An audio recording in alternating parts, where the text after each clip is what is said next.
Livro de Números. Neveg, região desértica ao sul de Israel, parte desse grande e terrível deserto. Deuteronômio 8,15, que segundo a narrativa do livro de Números, Israel percorreu em 38 anos. Título: Aritmoi. É o título da versão grega do 70. Numere, na Vulgata Latina, simplesmente porque esse livro compreende dois recenseamentos do povo de Israel. O primeiro efetuado após a saída do Egito, e no começo do segundo ano de sua peregrinação no deserto, no capítulo 1, o segundo 39 anos mais tarde, imediatamente antes que a nova geração de Israel penetrasse em Canaã, no capítulo 26. Os israelitas designam o quarto livro de Moisés pelas primeiras palavras do texto hebraico, no deserto. Esse título corresponde muito melhor ao assunto desses 36 capítulos que narram mais de 38 anos de experiências do povo eleito, desde a partida do Sinai até a chegada às planícies de Moabe. Primeira seção. O livro do Êxodo permitiu seguir Israel até o Monte Sinai, onde Deus lhe comunicou suas ordenanças e suas leis. O Levítico é inteiramente consagrado às prescrições sacerdotais dadas pelo Senhor durante o primeiro ano após a saída do Egito. Os 10 primeiros capítulos de Números descrevem acontecimentos que duraram apenas algumas semanas, preparativos ordenados por Deus antes da partida do Sinai. Essa partida teve lugar no 20º dia do segundo mês do segundo ano, em 10/11. Capítulo 1. Recenseamento do povo. Capítulo 2. Organização do acampamento. Capítulo 3 e 4. Recenseamento e funções dos levitas. Capítulo 5 e 6. Pureza no acampamento. Capítulo 7. Ofertas do príncipes. Capítulo 8. Consagração dos levitas. Capítulo 9. Celebração da segunda Páscoa e presença da nuvem. Capítulo 10. Trombetas anunciando a partida. Segunda sessão. O povo de Israel poderia ter vencido em 11 dias a distância que separa o Sinai de Canaã.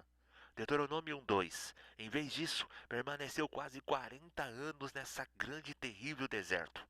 Em Deuteronômio 1:19.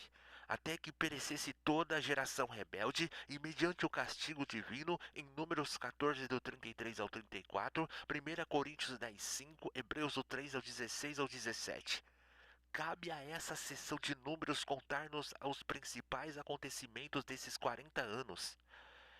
Essa narração gira essencialmente em torno de 7 ocasiões particulares em que Israel se tornou culpado, murmurando contra Deus.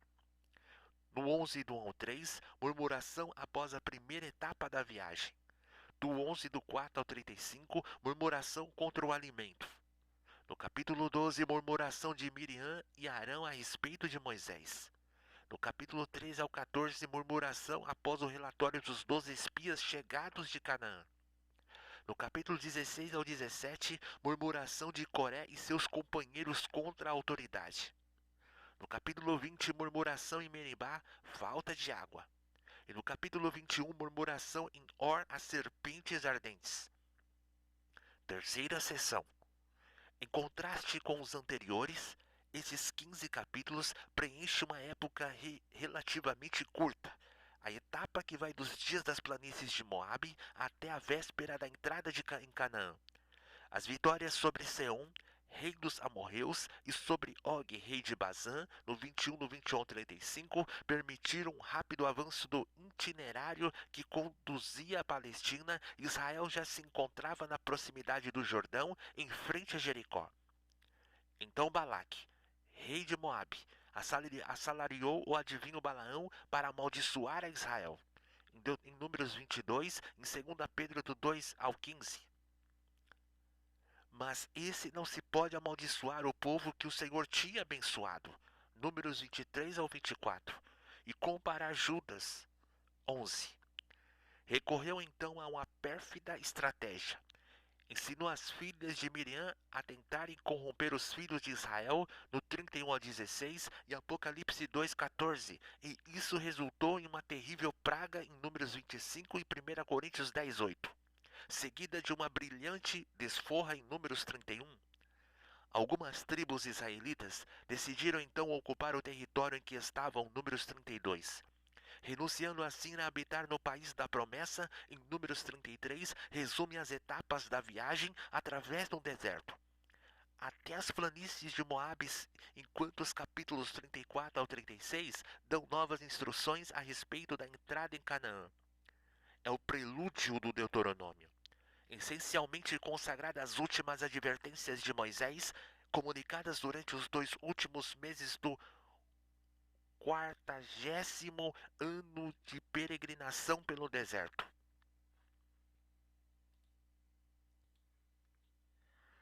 O livro de Números e o crente. Vejamos bem, o apóstolo Paulo disse: ora, essas coisas se tornaram exemplos para nós. 1 Coríntios 10:6. Em diversas ocasiões o Novo Testamento se refere a essas experiências penosas do povo da antiga aliança para que delas tiremos as nossas lições necessárias. Atos 7 do 39 ao 42, 1 Coríntios 10, 1 ao 13, Hebreus do 3 ao 4, Apocalipse do 2 ao 14 e etc. Murmurações e queixas sempre comprometem a marcha cristã e a vida de fé. É possível aos filhos de Israel sair do Egito, o mundo, para em seguida morrer no deserto de uma vida infrutífera sem nunca entrar na posse de sua herança espiritual. E acontece também às vezes que o crente se acomoda a uma posição que lhe parece confortável, e na metade do caminho, preparado por seu Senhor, mais ou menos com essas tribos que se estabeleceram a leste do Jordão e ficaram aquém do plano que Deus tinha para elas.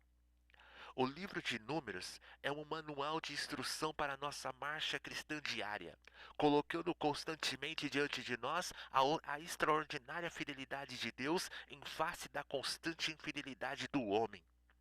Porém, tudo não é negativo nesse livro, e pelo contrário, nele se encontram promessas de bênçãos, do 6 do 24 ao 27, e admiráveis ilustrações da salvação em Jesus Cristo em particular. Em Números 17, em Romanos 1 ao 4, no florescimento da vara de Arão. Em Números 19, em Hebreus 9, do 13 ao 14, na novilha vermelha. Em Números 21 do 4 ao 9 e João do 3 do 14 ao 16, na serpente ardente. Em Números 35 e Colossenses 2:10, nas cidades de refúgio.